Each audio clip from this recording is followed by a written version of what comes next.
Hello, world, and Happy New Year. Welcome into the In My Footsteps podcast. I am Christopher Setterlin, coming to you from the vacation destination known as Cape Cod, Massachusetts, and this is episode 226. It's the first podcast of 2026, and we're going to kick it off with a lot of fun GenX nostalgia and pop culture. We're going to get into the New Year's fitness craze by looking at the fitness fad fails of the 1990s. We're going to go way back in the day for the annual tradition as we look at 1996, the Year in Music Part 1, going back 30 years. There's going to be a brand new top 5 as we look at the top 5 1960s advertising mascots. And there'll be a brand new This Week in History and Time Capsule looking back at the very first ever FM radio transmission. All of that is coming up right now on the first podcast of 2026, episode 226 of the In My Footsteps podcast.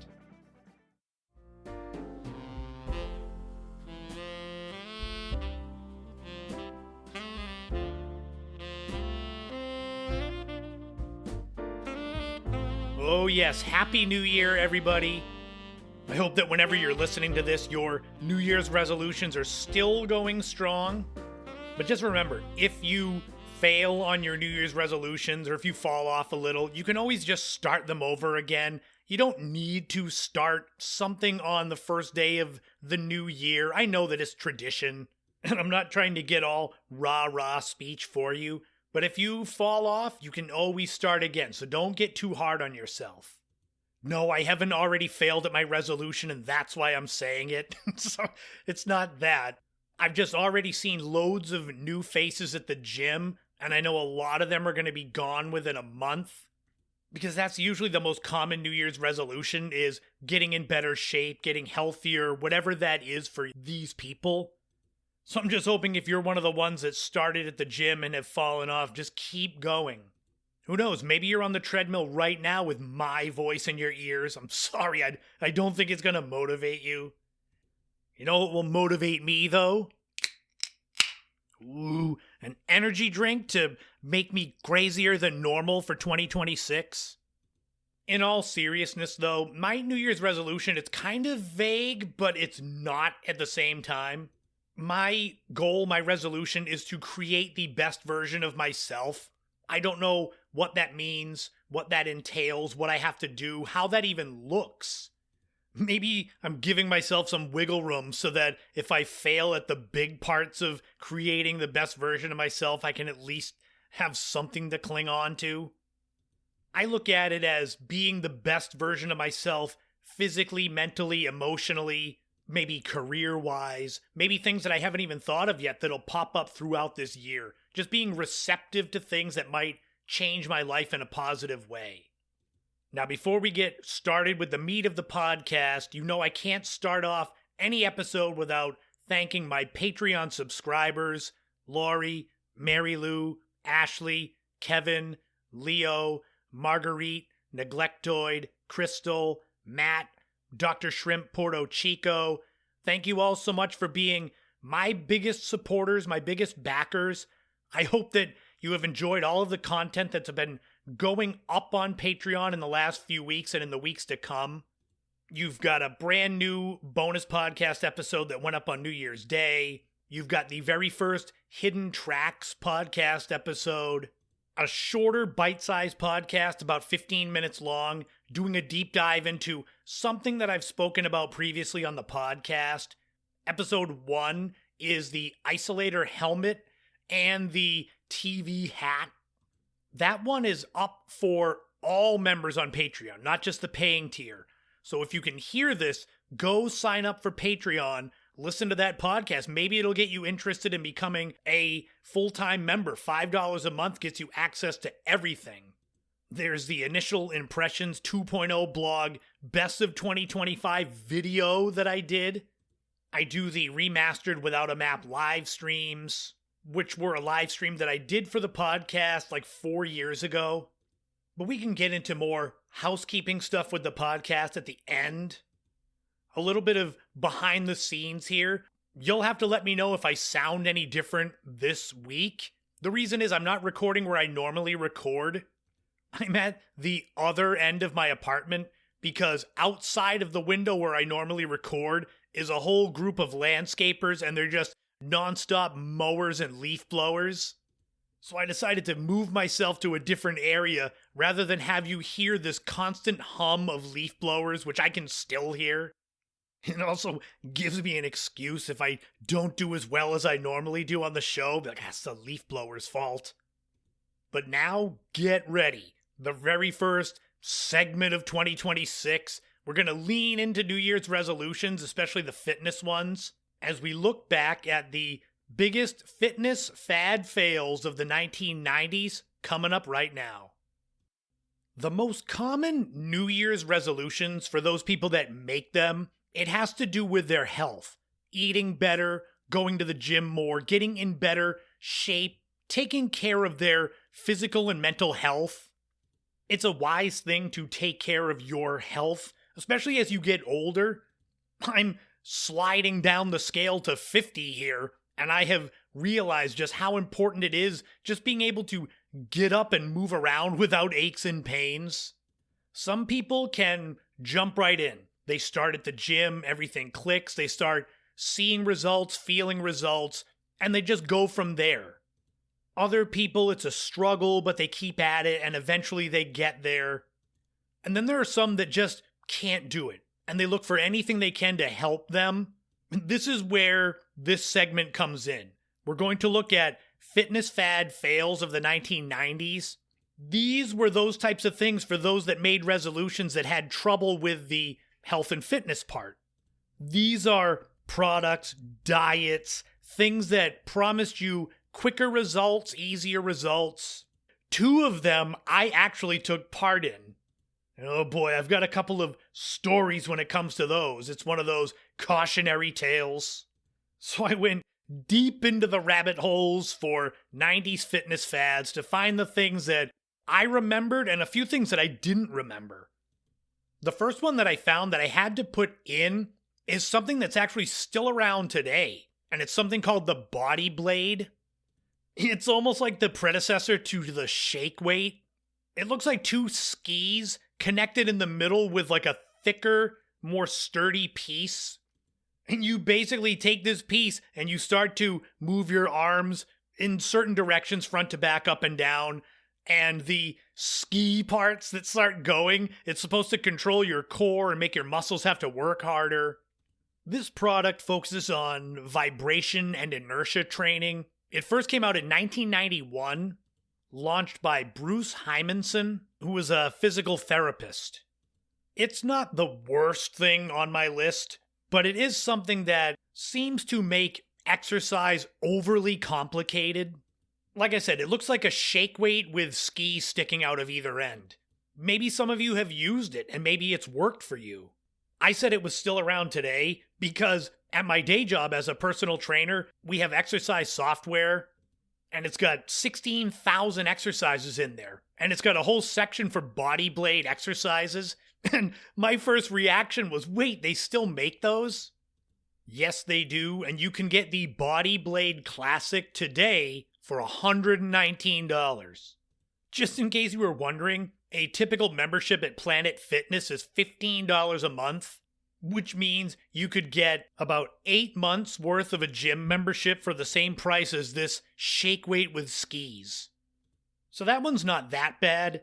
The next one isn't a product, but it's a diet, and it's a diet that had been around since before the 90s, but definitely was popular then, and that's the cabbage soup diet. This has been around as far back as the 1950s, and it is what you think it is. You eat loads and loads of cabbage soup over the period of a week, with some claiming you could lose 10 pounds in a week. The big problem with eating nothing but soup for a week was that everything you lose is water weight. So as soon as you start back on regular foods, you would probably start to gain weight again. This diet could come in many different shapes and sizes, different types of soups. It's kind of similar in a way to the juice cleanse diets where you drop all the weight, but it also comes with fatigue, headaches, nausea. I'm not saying there's anything wrong with having brothy soups as a part of a healthier diet, but if that's all you have and you lack the protein and carbs, you're going to end up with cravings. And then you're not only going to have like a cheat meal, you're just going to binge, and it's going to be like you gain all the weight and then gain extra weight. Don't worry though, if you're not into the cabbage soup diet, if you don't want to buy the body blade, there's another legendary piece of exercise equipment that made its name in the 1990s, and that is the Thigh Master. I used to do aerobics till I dropped, then I found Thigh Master. Every single time you squeeze Thigh Master, you strengthen and tone right where you need it. So it's easy to squeeze your way to shapely hips and thighs. For those that might not have been around in the 90s, this is a V-shaped resistance piece of exercise for your legs, your quadriceps, your hip adductors, the groin muscles. It's made famous by the infomercials with Suzanne Summers, who was of Three's Company fame, sitting in her exercise gear and just squeezing the Thigh Master with this very wide grin on her face. You can still get this equipment at SuzanneSummers.com. There's the Thigh Master and the Butt Master. I'm not saying it's not important to strengthen your legs and your glutes, but if this is the only piece of equipment you have, the Thigh Master, and then you wonder why you're not getting into shape, I can't help you there. If you are wondering, though, you can get the Thigh Master and the Butt Master from SuzanneSummers.com for $119.99. Again, I'll go back to, you could have probably 8 months of a gym membership at Planet Fitness, which has equipment for all the same muscles. I know not all Planet Fitnesses are the same. There are some that are kind of dingy with equipment that's always broken. Not saying that's the gym I go to, but sometimes it is. For those of you that like the daytime infomercials like the Thigh Master, I have good news. Coming up in a few weeks, I'm going to be doing a full segment on those types of products. Thigh Master, the Clapper, Life Call. But I'm getting distracted here. Let's get back to fitness fad fails of the 90s. So we had weird exercise equipment. We had odd fad diets. Another big craze of the 90s, and I'm sure a lot of you remember this, it was the low-fat or non-fat foods. This included so many different products. You had the Snackwells, you had Fig Newtons, fat-free granola bars, gummy bears, pastas, bagels, sodas, all of that. There was the fat-free yogurt, which was such a big part of the 90s fitness fads that they did an episode about it on Seinfeld, where they thought that the quote-unquote fat-free yogurt wasn't fat-free, and in fact it wasn't, because they were all getting fat eating it. You couldn't go 5 feet in a grocery store without seeing some product you knew that was now fat-free, low-fat. The problem was there was no fat, but they would put in sugar or other substitutes. The idea was that fat made you fat. So if you take fat out of stuff, you should then theoretically not be fat. Again, it comes back down to preying on people that are just looking for some help to get into better shape and be healthier.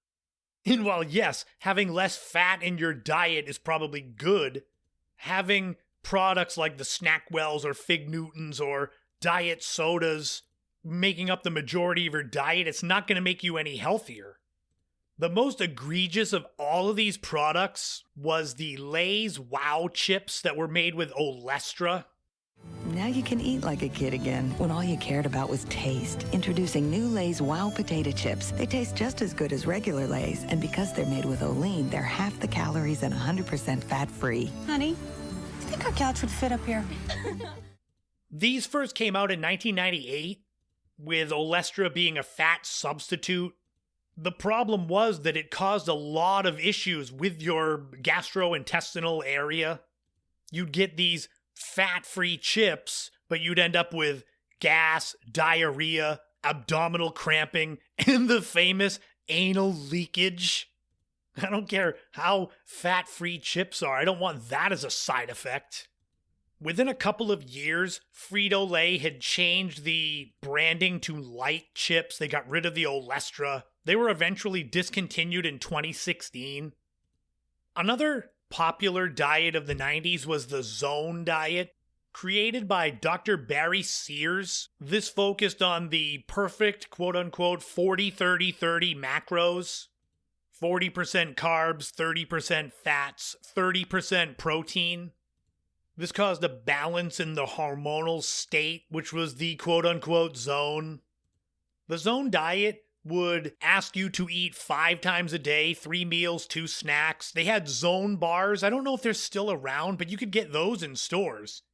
All coming back to that 40-30-30 macro ratio. In my research, I saw some say that this diet falls somewhere in between the regular food pyramid from the USDA and the Atkins diet. It's like in between there. So it's not totally low carb, but it's lower carb. It was seen as a fad. It's still around, but it's seen as a fad because there's no proof again that this type of diet works. Or at least doesn't work better than a typical veggie, fruit, grains, like type of diet. It's like, just make common sense food choices and don't waste your money on books and special products from these diets. Oh, but now we get into the last two. These are two that I actually partook in the late 90s. The first one is a supplement, an infamous supplement known as ephedra. This was a stimulant that raised your heart rate, your blood pressure. It was banned by the FDA in 2004.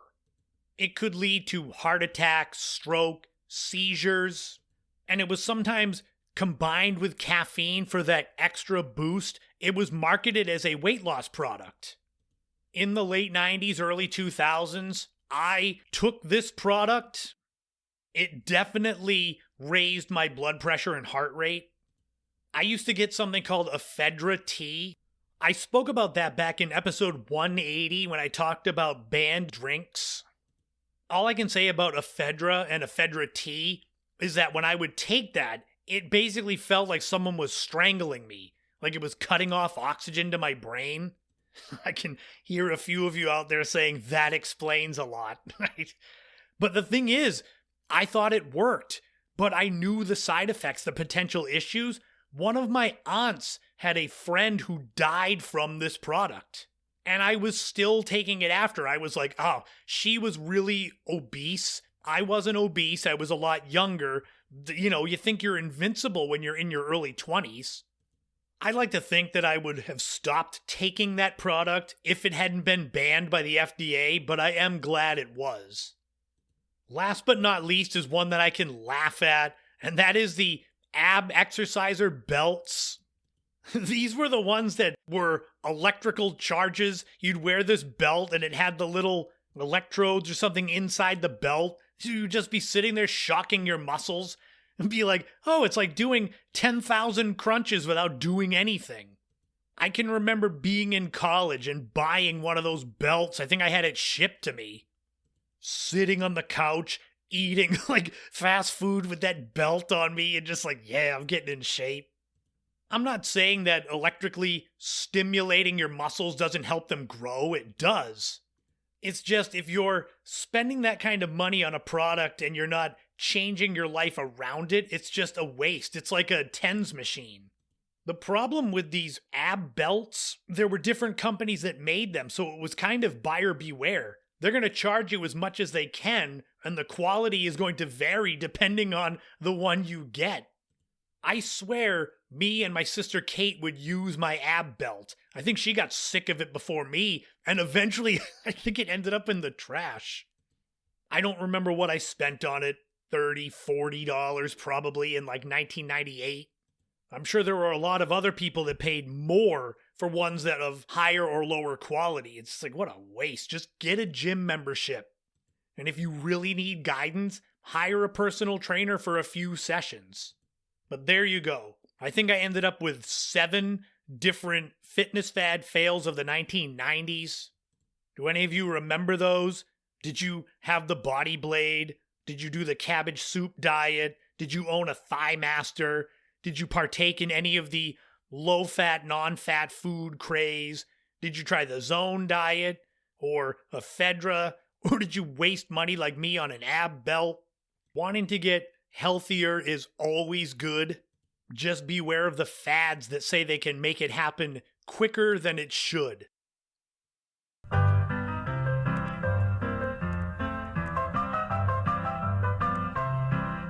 This week in history, we are going back 86 years to January 5th, 1940, and the very first FM radio transmission.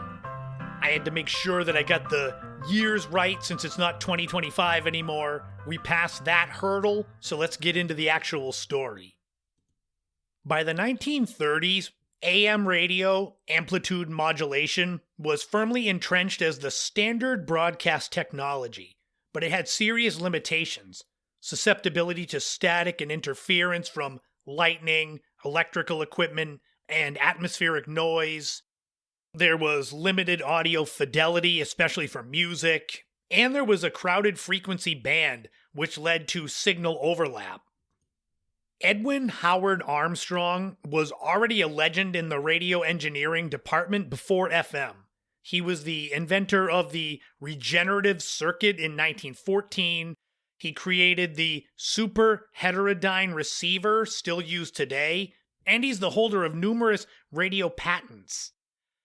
In the early 1930s, Armstrong began experimenting with frequency modulation, a method where audio is carried by varying the frequency of a radio wave rather than its amplitude. By ignoring amplitude changes and focusing only on frequency shifts, the FM signals were naturally resistant to noise. In 1933, Armstrong demonstrated FM privately, and over the next several years, he refined the system, proving that wideband FM could deliver sound quality rivaling phonograph records. So then came the big day in 1940, the very first experimental FM broadcast station, W2XMN. Located in Alpine, New Jersey on the Palisades Cliffs, the transmitter power was 40 to 50 kilowatts, with the frequency around 42.8 megahertz. Early FM programming included classical music, live orchestral performances, recorded phonograph music, technical demonstrations comparing AM and FM quality. The FCC formally authorized commercial FM broadcasting, marking the first time that it was recognized as a legitimate broadcast service. By the end of 1940, there were more than 40 FM stations licensed or under construction in the U.S. Some of the earliest FM stations included W1XOJ in Boston, W47NV in Nashville, Tennessee, WGTR in New York City, and W55M in Milwaukee, Wisconsin. Interestingly, despite FM proving that there could be static-free broadcast, high-fidelity music on the radio, and challenging AM's dominance, there was a resistance from the radio industry. This was led by RCA, Radio Corporation of America, led by David Sarnoff, who had invested heavily in AM radio. The growth of FM radio was slowed by Sarnoff. It was slowed by World War II, which began in December 1941. Amazingly, despite first airing in 1940, FM radio didn't become mainstream until the 1960s and 70s. Nearly every radio signal today, FM, television audio, two-way radios, even some digital systems, owe something to Armstrong's original FM principles. Despite basically changing the world of media, Edwin Howard Armstrong died in 1954, largely unrecognized and financially ruined due to the patent battles with RCA. The first FM radio transmissions marked one of the most important yet underappreciated moments in media history. They proved that radio didn't have to crackle, fade, or distort, and that sound could be clean, immersive, and emotionally powerful. And that first FM radio transmission took place 86 years ago this week in history.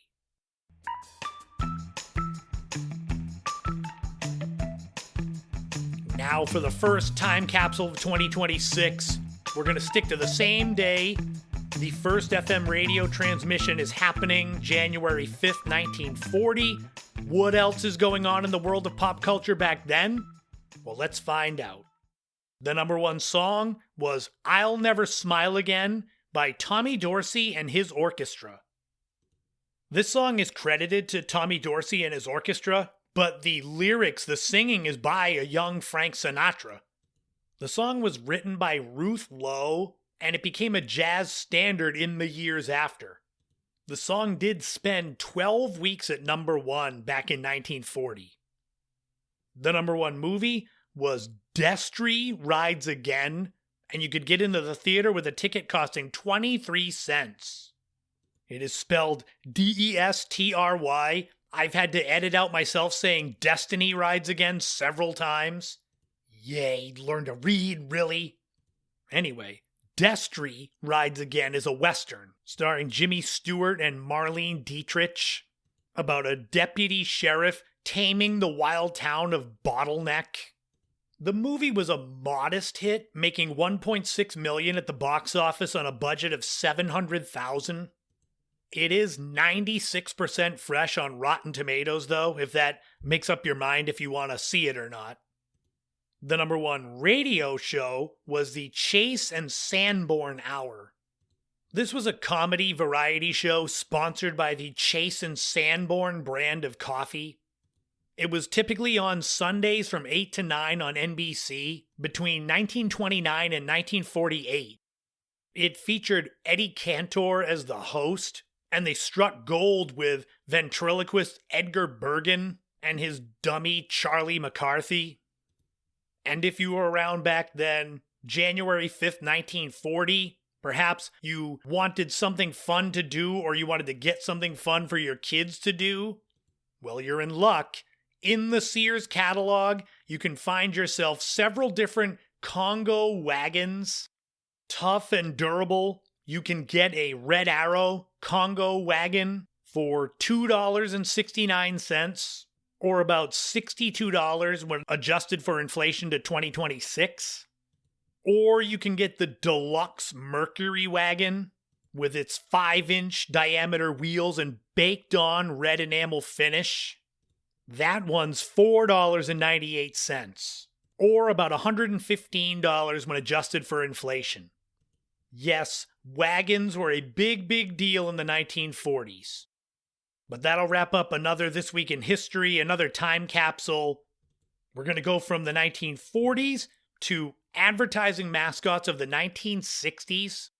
So let's look at some of the best that decade had to offer right now.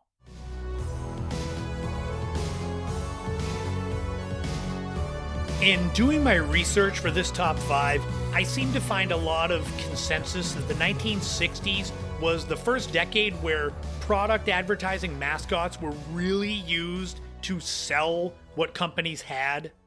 Obviously, they were mascots for products all the way back to the early 1900s, like Mr. Peanut is from the early 1900s. But with television gaining a foothold in the 60s, commercials became a big deal, and you needed some kind of eye-catching mascot to get people to recognize your product and make it stand out. So with this top 5, we're going to look at the top 5 1960s advertising mascots. The fun thing is, you're going to notice a lot of these are still around today. It's almost like they figured if it's not broke, why fix it? You will also find a few of these have long since been removed from history. It might be a new year, but it's the same setup for the top 5. As with most of these, there are some honorable mentions that I'll kind of fly through, and the top 5 itself is in no particular order. So let's get into it with the honorable mentions. The first honorable mention is the Frito Bandito. He was for Fritos corn chips, voiced by Mel Blanc. He's famous, but he also was only around for a few years before being pulled for being seen as a racist stereotype. Another honorable mention is the Marlboro Man. This is for the Marlboro Cigarette Company, back when cigarettes were allowed to advertise on TV, radio, magazines. He was the man's man cowboy with the hat and the disgusting cigarette. In the 60s, the Marlboro Man was played by Christian Harron and later Darrell Winfield. The character still appeared in magazines in the 80s and into the 90s. Another honorable mention is the Ajax White Knight.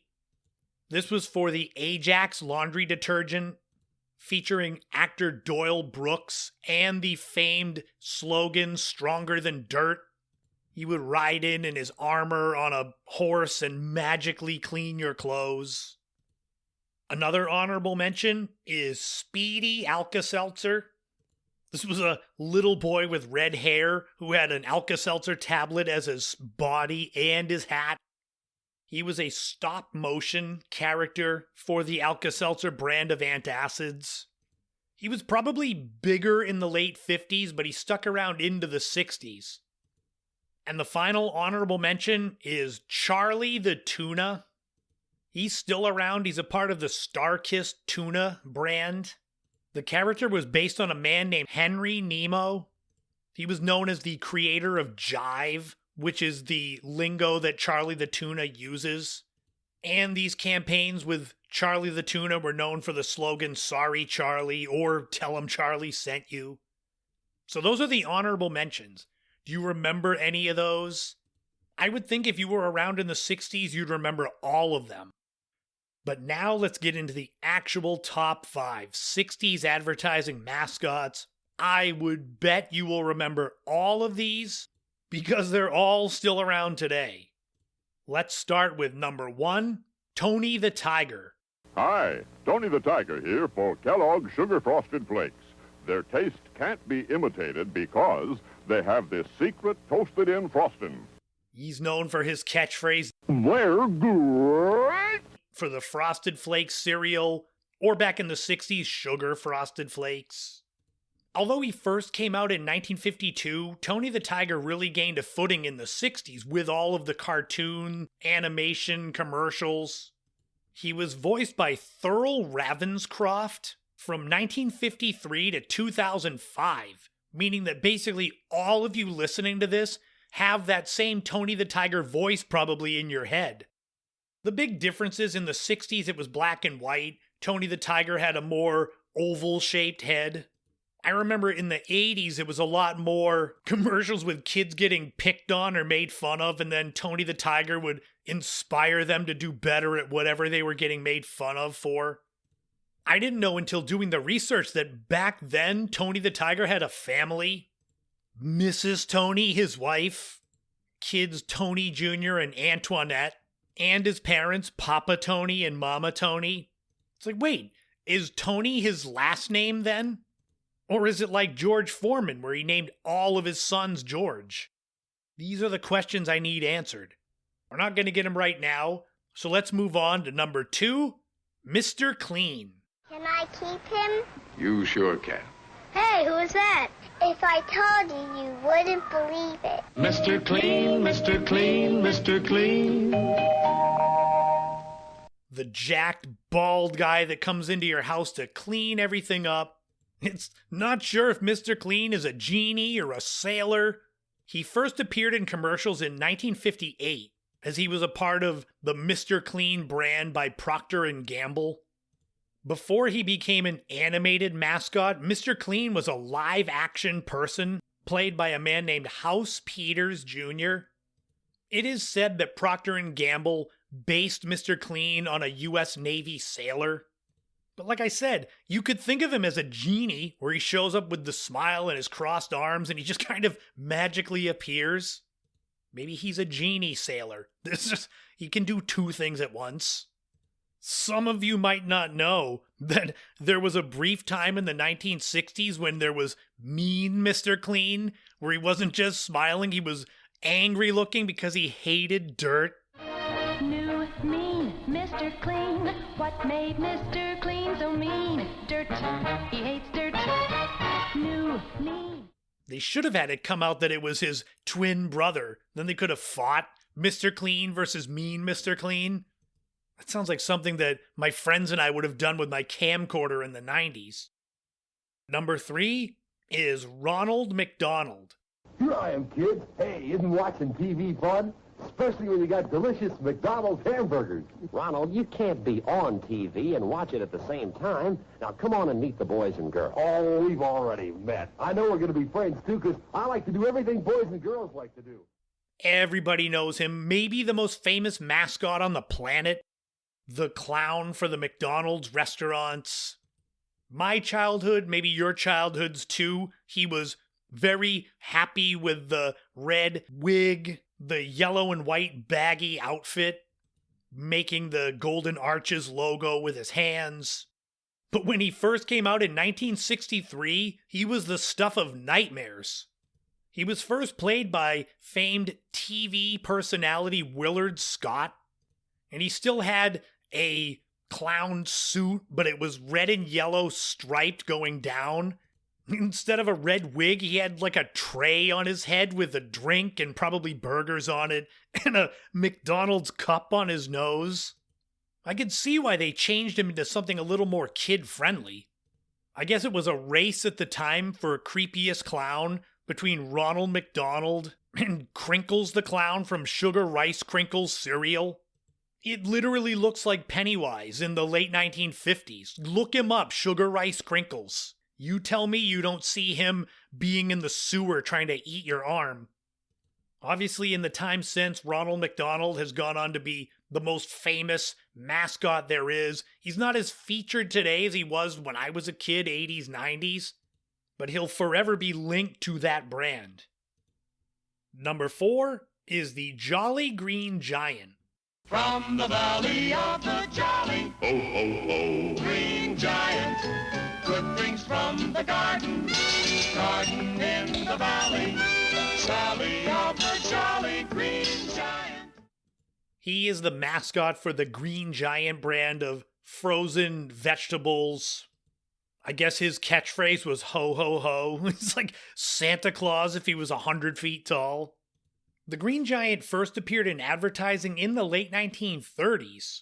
As television became a thing, they changed him to where he had a smile. He had like a leafy pair of shorts. He was voiced by Elmer Dressler, and originally he was a real person, later on becoming animated. The Jolly Green Giant, in 1999, there was a list of the 20th century's top 10 advertising mascots by Advertising Age magazine, and the Jolly Green Giant was listed at 3rd, only behind the Marlboro Man and Ronald McDonald. Fun fact, in 1964, rock group The Kingsmen, who had their song Louie Louie, they had a number 4 hit with the song The Jolly Green Giant, which was about his love life. I don't know, the 60s were a different time. And finally, number 5 on the list of top 5 1960s advertising mascots is Sugar Bear. Sure knows how to start his day a little bit better. You bet your booties, Granny. It's sugar sweet and honey-flavored wheat, so it keeps me going strong. Thanks, Granny. Can't get enough of that Sugar Crisp. He could have gotten Sugar Crisp in Post 10s, too. Post 10s has all the cereals kids want. He is from Post Sugar Crisp cereal, the velvety smooth voice. He originally appeared in advertising in the 1940s. He typically wore a blue turtleneck with his name on it, just in case you didn't know who he was or if he forgot who he was. He was popular enough to have a line of premium toys come out. Stuffed plushes, yo-yos, padlocks. He was voiced for 40 years by Jerry Matthews. So likely if you can hear Sugar Bear's voice in your head, it was Jerry Matthews that did it. Even when the cereal changed from Sugar Crisp to Golden Crisp, he stayed around and stayed Sugar Bear. But there you have it. Top 5 1960s advertising mascots. Basically all are still around today. Well, except for a few. But it is one of those if it's broke, don't fix it things. If you get it right with Tony the Tiger, Mr. Clean, Ronald McDonald, the Jolly Green Giant, Sugar Bear. Why go and create new mascots if you don't have to? Oh, but get ready. It's a new year. We're starting it off like we have the last few years, looking back 30 years to the year in music. That sound you hear is my tears falling as I realize 30 years ago I graduated high school. So let's get the tears underway.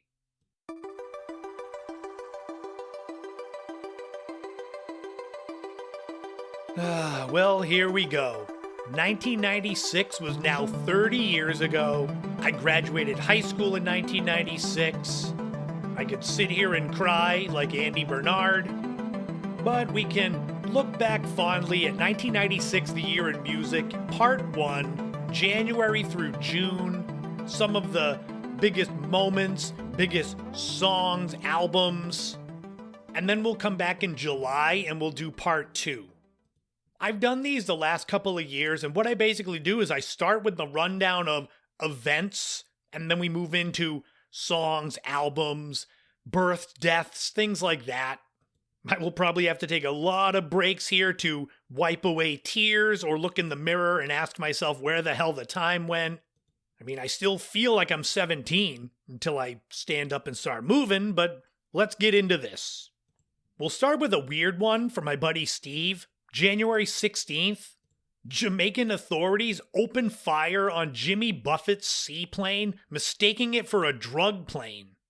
On board the Hemisphere dancer was Buffett, U2 singer Bono, and Island Records executive Chris Blackwell. Nobody was hurt. 2 days later, on January 18th, Lisa Marie Presley files for divorce from husband Michael Jackson. We were deprived of any children that would have had Michael Jackson as a dad and Elvis Presley as a grandfather. Oh well, at least we got that weird, awkward kiss on stage at the MTV Awards. Moving into February, on February 4th, former Milli Vanilli, singer Rob Pilatus was hit over the head with a baseball bat while trying to steal a man's car. It was a sad downfall for Pilatus, who 2 years later would be dead by his own hand. February 14th, Prince, or the artist formerly known as Prince at the time, marries his backup dancer, Mady Garcia, who is 15 years younger. They would divorce 4 years later. February 20th, Snoop Dogg and his bodyguard are acquitted on first-degree murder charges and a mistrial is declared. The Grammys were held on February 28th for 95, the year in music, with Seal's Kiss from a Rose winning Record of the Year and Song of the Year. Hootie and the Blowfish wins Best New Artist, and at some point I'll have to do a top 5 Best New Artists that totally failed after, because that seemed to be a kiss of death.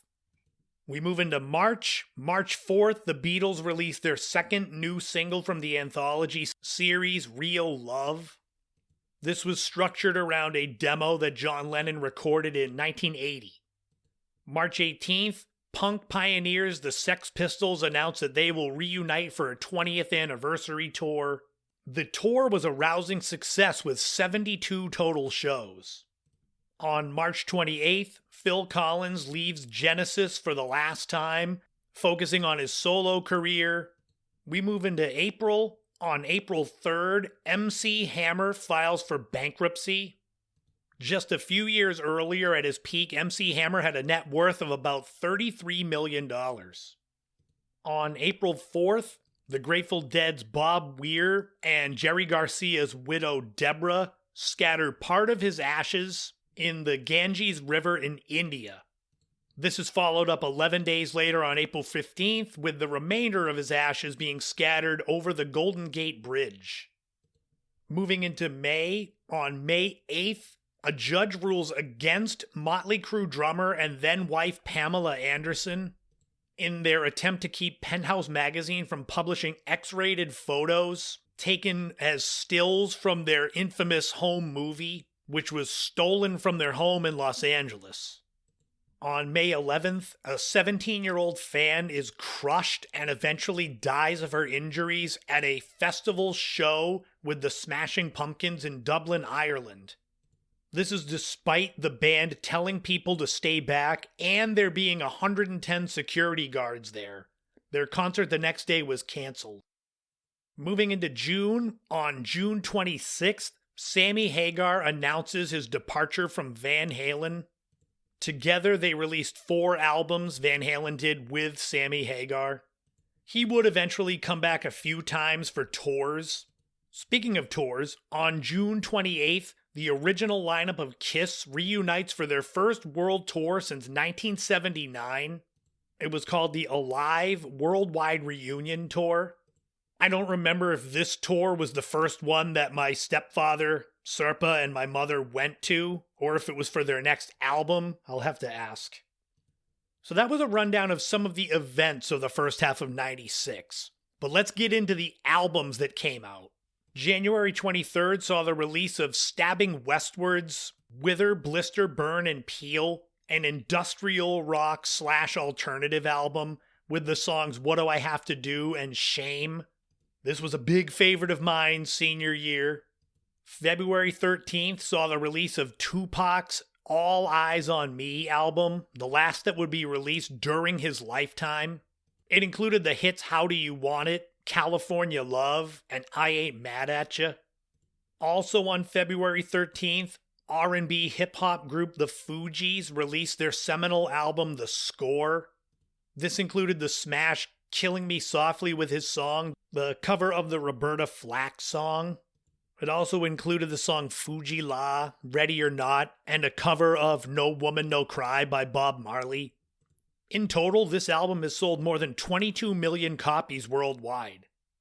March 4th saw Sting release his album Mercury Falling, which was a hit, but none of the songs really hit except for I'm So Happy I Can't Stop Crying. So it was kind of a disappointment, and Sting would channel that into his next album, which was more experimental, Brand New Day.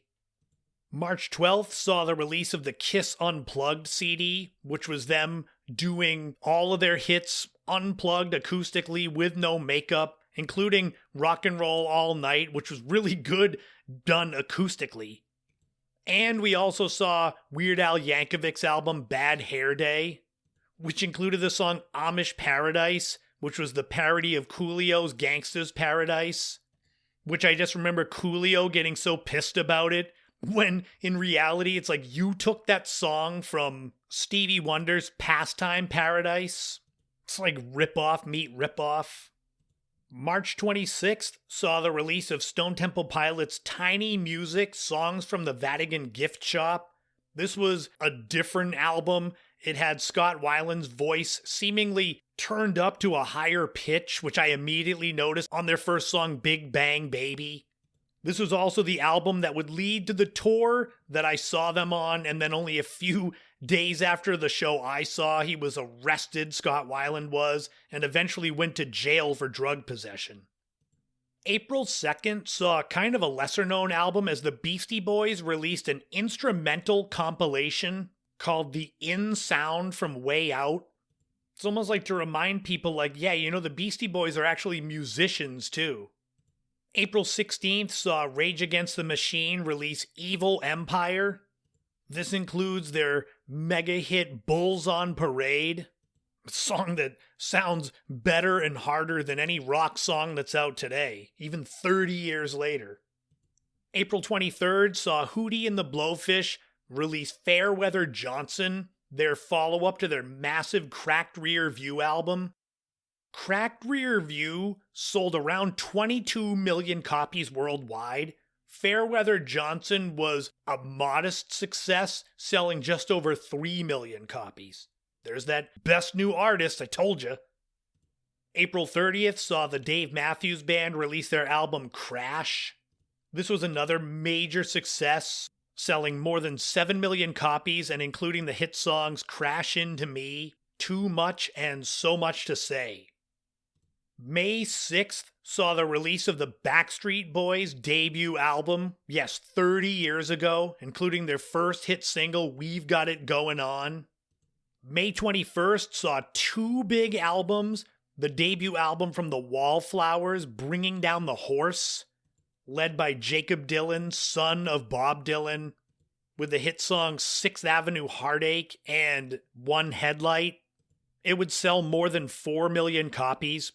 Also on the same day, Soundgarden released Down on the Upside.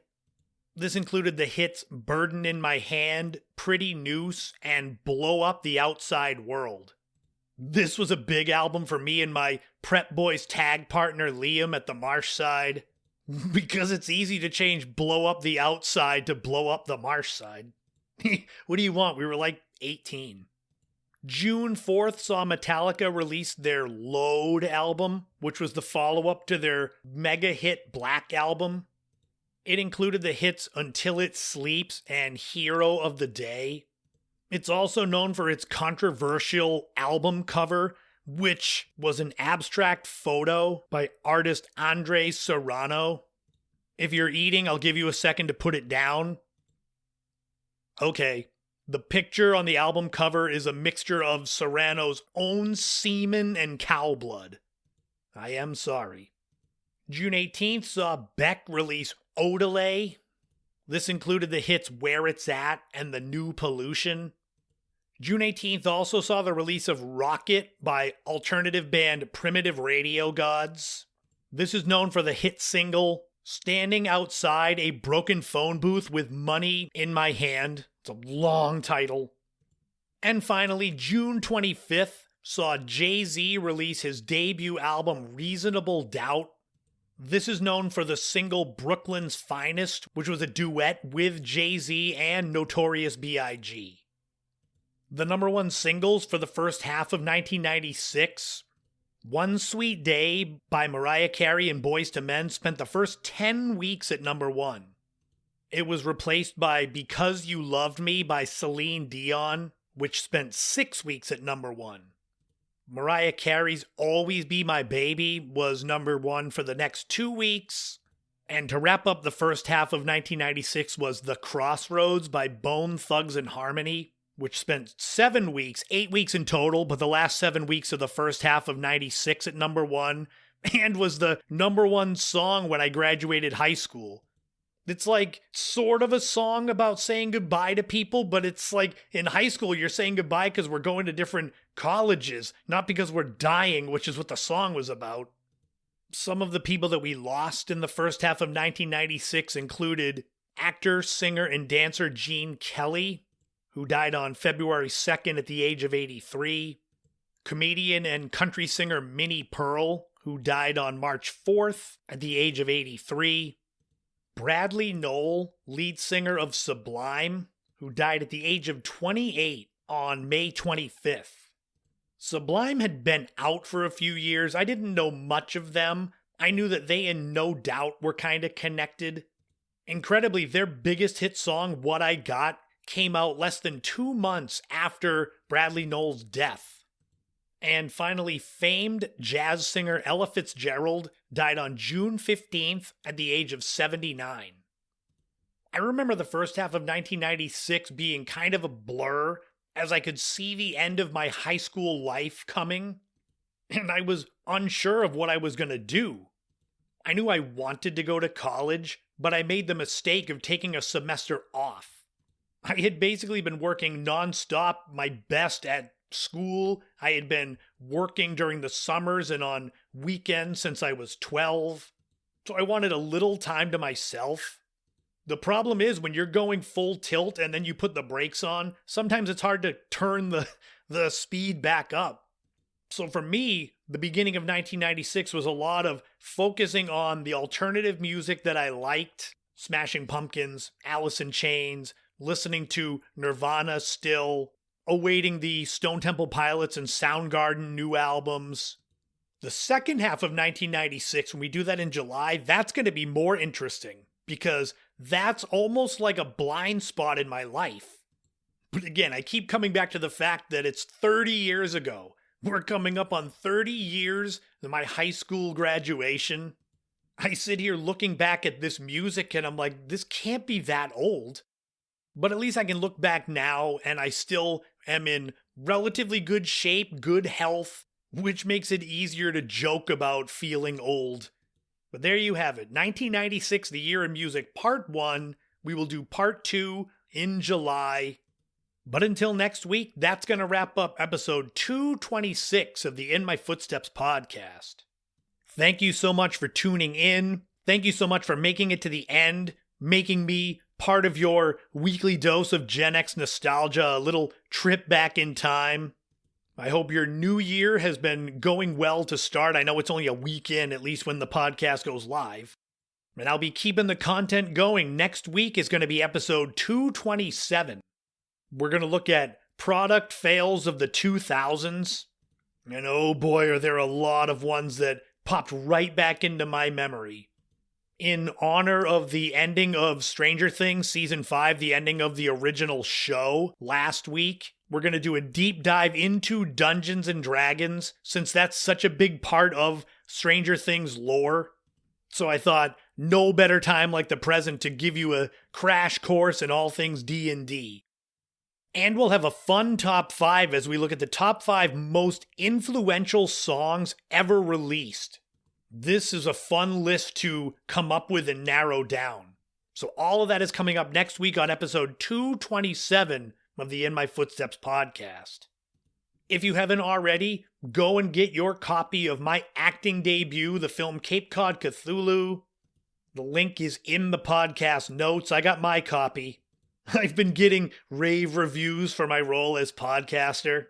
It's basically exactly what you're hearing me do, just on video. If you're looking for things to spend your Christmas money on, I've got 10 books, including my newest one, In Their Footsteps, The Interesting People, Places, and Events of Cape Cod History. Visit my website, ChristopherSetterland.com, or Amazon. All my books are there. If you enjoy my work, if you enjoy my content, you can support me by becoming a member on Patreon for $5 a month. You can also buy me a coffee. Again, links are in the podcast notes. Remember at this time of year, in January, the dark days of winter, January, February, lean into the things that make you happy. Whether it's favorite shows to binge, music to listen to, podcasts to listen to. With the temperatures being way more wintry this year than last year, at least here on Cape Cod, it's important to find things to make the days go by faster and make them better. I always say, as long as what makes you happy doesn't hurt anyone else, then do it. Not everyone is going to like what you like, and that's fine. As long as you don't take a crap on what someone else likes. It's like, let people enjoy what they enjoy. If it's not hurting you, then shut up. As for me, I'm knee-deep in writing the script version of my old book, The Cabin, which is going to be made into a feature-length film later in the summer. I'm excited because it's getting molded into that movie form. I'm changing things to make it more movie-ready, as well as chatting with the director, getting location breakdowns. I keep saying it's way out of my comfort zone, but that's where you make the most growth. And that's a big part of creating the best version of myself, is getting out of my comfort zone and seeing what comes from that. There'll be a lot more news when it comes to my cabin film. I've got a few other projects that I'm working on that I can't really speak about yet until I have concrete news on them. I'm not trying to be cryptic. I just don't want to talk about something and then in a few months it falls through and then it's always on the record on the podcast. Like, wait, what happened to that? It's like, oh man, should have just kept quiet. Don't worry. Every day gets us closer to spring again. Except on Cape Cod, where we don't have spring until May, but whatever. But until next week, remember, in this life, don't walk in anyone else's footsteps, create your own path, and enjoy every moment you can on this journey we call life, because you never know what tomorrow brings. And as right on cue as I'm finishing up the podcast, the leaf blowers and mowers have ended and they're leaving. Yay, thanks. Well, anyway, this has been the In My Footsteps podcast. I am Christopher Setterland, but you already knew that. And I'll talk to you all again soon.